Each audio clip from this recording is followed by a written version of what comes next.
En juin 1966, 11 mois après le premier tour de manivelle donné par Gillo Pontecorvo, les Algérois peuvent enfin découvrir sur les écrans cette bataille d'Alger dont ils sont les héros.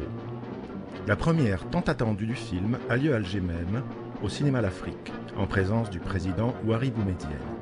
Malgré une polémique déclenchée par l'image de l'enfant qui lèche une glace dans un bar avant qu'une bombe n'y explose, les Algériens sont fiers du film, d'autant plus qu'ils savent déjà qu'il sera présenté dans le cadre prestigieux du Festival de Venise.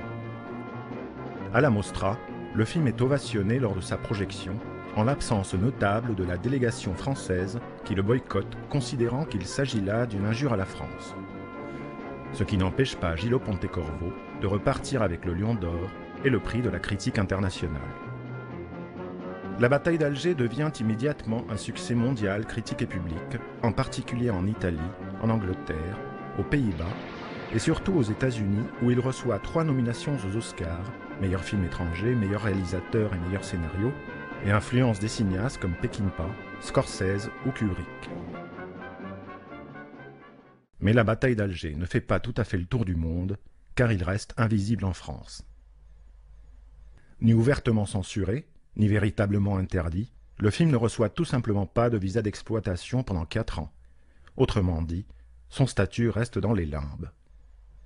Ce n'est qu'en 1970 que la commission de contrôle des films donne le feu vert à son exploitation dans 3 salles parisiennes et quelques salles de province.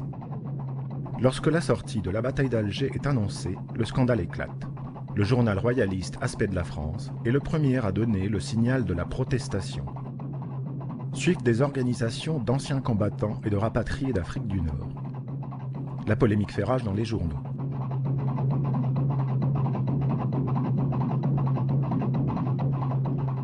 Pour certains, le sujet est encore trop sensible, la guerre trop proche. Pour d'autres, il s'agit d'attaques inacceptables à la liberté d'expression.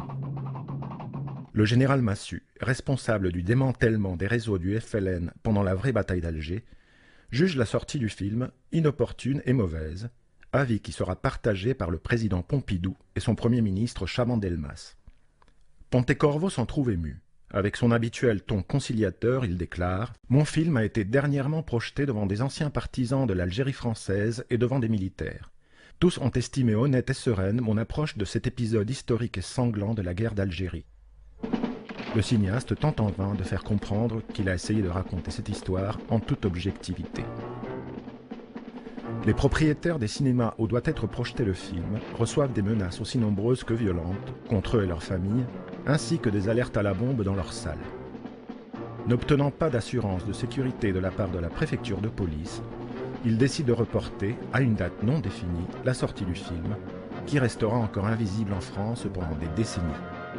C'est une victoire pour les nostalgiques de l'Algérie française.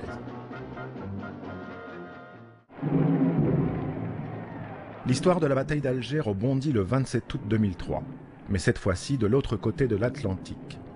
Comme le révèle un article du Monde en date du 9 septembre, le Pentagone a convié officiers d'état-major et civils à une projection privée du film. Selon le quotidien, un responsable du ministère dont les propos sont rapportés anonymement par le New York Times déclare que ce film donne une vision historique de la conduite des opérations françaises en Algérie et que sa projection était destinée à provoquer une discussion informée sur les défis auxquels les Français ont dû faire face. En clair, le haut commandement américain tente d'étudier les erreurs de l'occupation française en Algérie afin de trouver une issue au drame suscité par la présence des troupes américaines en Irak. Le 9 janvier 2004, la bataille d'Alger connaît une ressortie triomphale aux États-Unis. Le film est montré à New York, Los Angeles, Chicago, Washington et plus d'une douzaine de villes du pays et récolte plus de 500 000 $ de recettes. Mai 2004 marque les retrouvailles entre Gillo Pontecorvo et Youssef Saadi lors de la présentation du film au 57e Festival de Cannes. Quelques jours plus tard, il sort sur les écrans français. Le public peut enfin l'applaudir, presque 40 ans après l'ultime clap de tournage.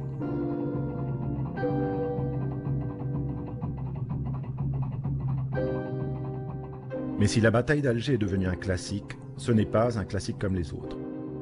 Au-delà de l'intention première de ses auteurs, le film a pris de nos jours un autre visage, toujours polémique, celui de sa possible instrumentalisation, quel que soit le camp, dans les nouveaux conflits du monde actuel.